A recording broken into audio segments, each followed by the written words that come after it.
My name's Donnie Sutler. We're at Don Ho's Restaurant and Lounge, which I own.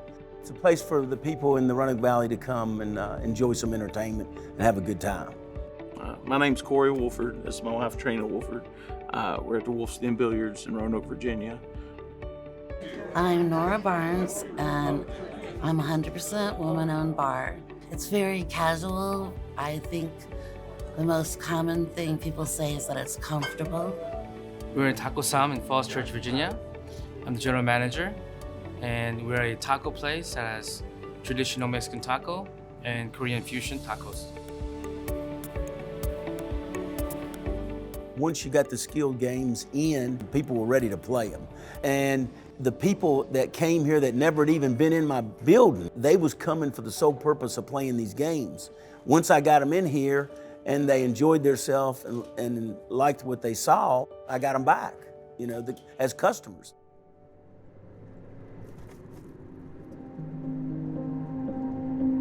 Well, when the pandemic came, and obviously every restaurant in town shut down for the most part, and arcades, so it really, was a crushing blow to our company alone, not only the industry.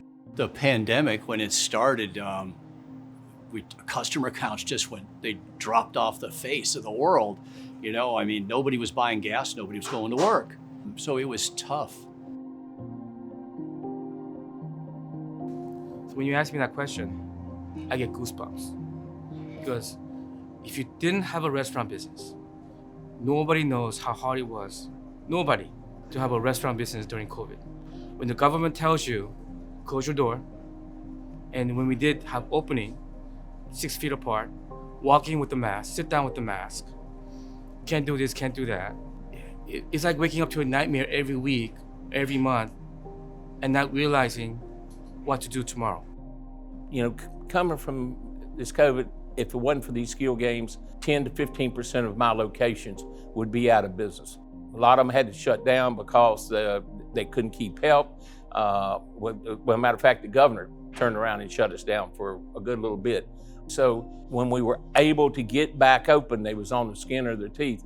And so these skill games is actually what got them over the hump, got them caught up as far as paying some of their bills and keeping some of their help. A lot of the help, they couldn't help it, but even at that point, we still lost 10% of our business or better. If it had not been for the skills games, we would not have had that nest egg to get us through those 3 months of shutdown.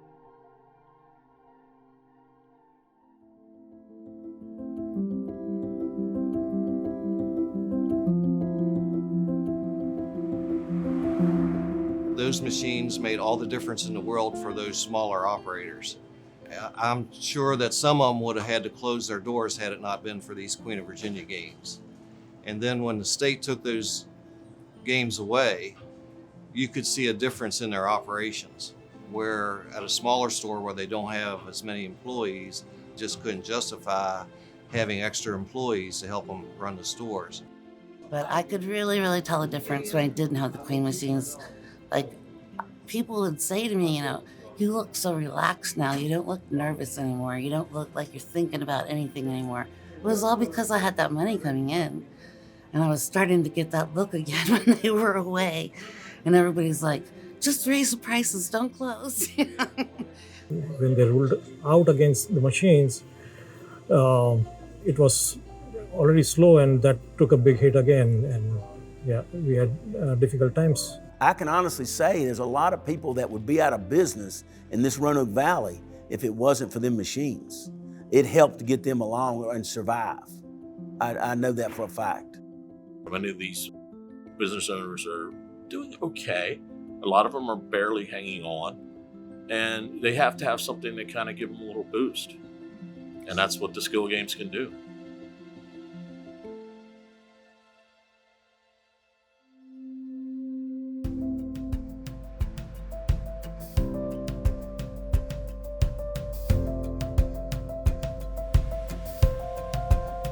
And another thing with the state, they were collecting like $140 million a year with these games.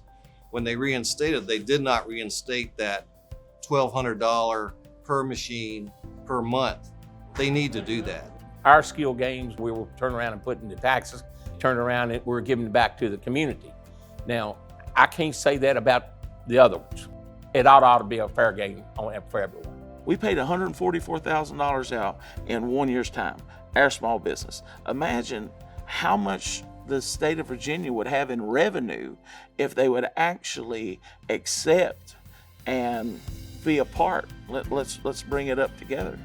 We need to be above board, need to be a revenue source for the state, because it's an untapped revenue. It's not untapped. We had it for a year, and the state made, I think, close to 140 million, maybe a little more. If we can help do that and keep our business going, help these small businesses, these stores, it's a win-win for everybody. Once these machines hit, and we were able to take some of that revenue, like you said, and hire people that were good, we could step back a little bit. And as we stepped back, we were like, hey, let's look around. Roanoke needs something bigger and better. And that's what we did with this. So anybody that thinks that these are a bad thing have never sat in our seats, have never started with nothing and built something.